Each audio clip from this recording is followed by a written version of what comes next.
Hey everyone, it's Nurse Danny from Intermountain Moms, and I have Dr. Delgado with us today, a pediatric hospitalist at McCady Hospital. And we have baby Ellie, and she is going to help us demonstrate swaddling. This is one of the things that you see the nurses do at the hospital, and the babies respond so well to it. And you get home and you wonder, how do I do that? So here's a little demonstration video for you. First of all, tell us why babies like to be swaddled so much. Okay, so the baby is so used to being with mama. She was scrunched up inside mama and she was happy. And that's where she wants to be. That's how she feels comfort. And so being out with her hands out like this and cold is not very comfortable for her. So she wants to be wrapped up super tight, and it's good to mimic how she was in the womb, at least for the first few months. And it was really helpful to them. So how do you do it? First of all, you want to start with a certain type of blanket. Yeah, you want a fairly big blanket, okay? So the ones they have here are, for her size, are okay. It probably wouldn't be good for a larger baby, but for her size, it's okay. Square, not rectangle. Square, absolutely square. You want to lay it down and fold it down like this. You see this triangle here? Baby goes, I know we're going to get you swaddled. Baby goes here with her head still above this line here. And what you want to do, what's very important, is take this arm. She's not going to want you to, but you want to put it down by her side. Okay, you're going to get it super tight. We call it burrito baby for a reason, right? Super, super tight. And you're going to go underneath her back. Just tuck that in really nice and tight, okay? Up and over and under. Yes. Yep. Okay, so you got that arm down. You take this bottom. She's already like, oh, this is not bad. Like, yeah. Okay. I usually put it up. Some people kind of tuck it in. I usually kind of put it like that and just fold it over. Then you take her other arm, put it down by her side. You're gonna think she doesn't want to, but this is just her. This is her tone right now as a baby. It's good to have it down by her side, okay? And then you just get it super tight. Okay, and then this one, I know, comes down, underneath, nice and tight. And there you go. And you want to make sure that her legs are never down straight when you swaddle her. You want them to be up close to her body, right? So right, everything is kind of like this. And she said, okay. And she's so happy. She's like, oh, that feels good. I remember this feeling, huh?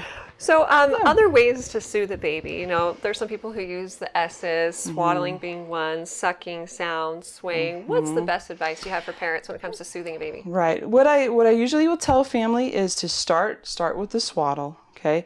And you really, what you're doing is you're mimicking her being back in the womb with mama, okay? So a lot of times you start here with the swaddle. If she's still upset, remember that when she was in there, she was kind of a little bit down. Her head was down, okay? So you just want to pick her up like this. Make sure you've got her head here under with this hand, and just kind of a little bit of gentle jiggling. It's instinctual, is it not? I mean, I still pick up my 5-year-old, and sometimes I'm like, you're not a baby. Yeah, and if you have her head just a little bit down. And then this, because if you think about it, when she was within mom, she was moving all the time. Mom was moving. She was always moving. So this is very comfortable to her. She knows this. She remembers this little bit of movement. If she's still having trouble, a good thing to do is to have some white noise. Inside mom, it was super noisy. So it wasn't just the noises from outside, but inside is the heart. Exactly. It's actually as loud as a vacuum cleaner. So any white noise or even the shh, and that's why we instinctually do that. I mean, when we pick up a baby, we're like shh, shh. And it's not to necessarily like tell them to be quiet. No, it's just soothing. It's that noise of sounding like they're still back in the womb. And then if she still is having problem, you can let her suck on something. If your hand is clean, you can let her suck on your thumb. Or if you want to do a pacifier, you do a pacifier. Because again, sucking is very soothing, and they are pacified. That's why they're called pacifiers. Right. And then if do you have a recommendation on the amount of time you should wait from the establishment of breastfeeding till the introduction of the pacifier? 2 weeks. Usually 2 weeks. You want to get the breastfeeding established, and then 2 weeks should be fine. So if you get this down, And she's like, oh, okay, I remember this feeling. I know what this is all about. She's loving this now.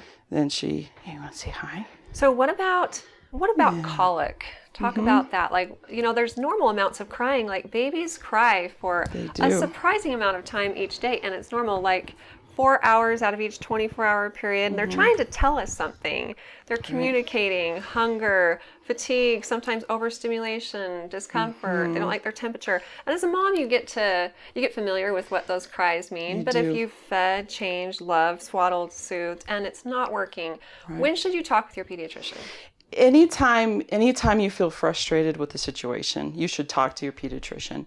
If you feel like they're crying way more than I ever expected, I'm kind of overwhelmed with it, I don't know what to do, these kinds of feelings or thoughts are coming to you, come and talk to us. We can talk about what's normal, we can talk about the things we talked about here to calm and soothe and what might work. But if you're ever frustrated with it, if a mom is ever frustrated, please come and talk to us. Colic can be a very frustrating thing, but colic will go away. It always goes away. So at what point does it usually start? What age and when does it usually get better? It's not right away. It's usually about 4 weeks, 3 to 4 weeks after, and then it usually goes away by that third month. So you may think you're out of the woods, and then all of a sudden 3 to 4 weeks comes, and it may happen. Yeah.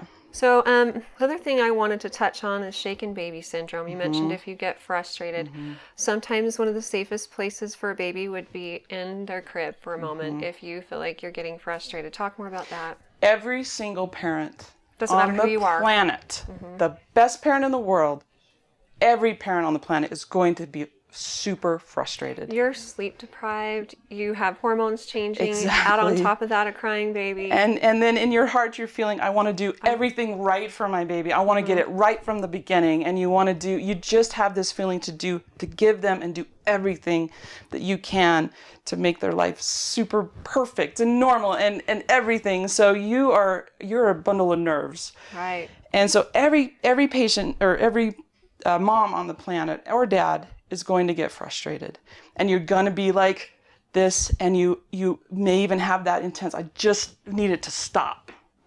And it's very normal. It's super, super normal. There's nothing wrong with you if you feel those. But we've got to recognize it, and you've got to say, I've got a plan. If I feel like this is what I do.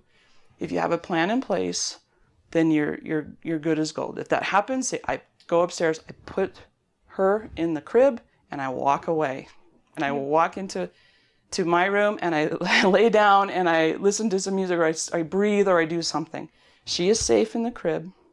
Just make sure everything is out. She is safe in the crib. And you just need to walk away. Gain some perspective.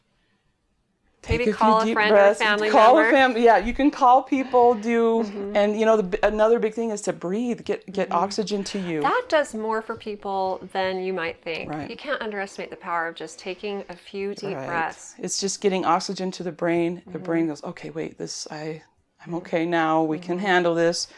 Make sure you're eating. Yeah. That helps too. Keep hydrated, all of this stuff. Take care. Mamas need to take care of themselves. Yeah. And you feel selfish doing those things, but you're actually being a better mom because you're making it so that you're your best self. Absolutely. Yeah, the best thing for baby is mama to be okay, because baby needs mama. Yeah. Well, thank you so much. That is so much helpful information. I'm so glad we've been able to spend a few minutes with you today. Yes, it's been fun. Thanks for taking time with us. And if you guys have more questions in the future for me, feel free to ask them on our Facebook page at facebook.com/Intermountain Moms. And recommend us to your friends and family too.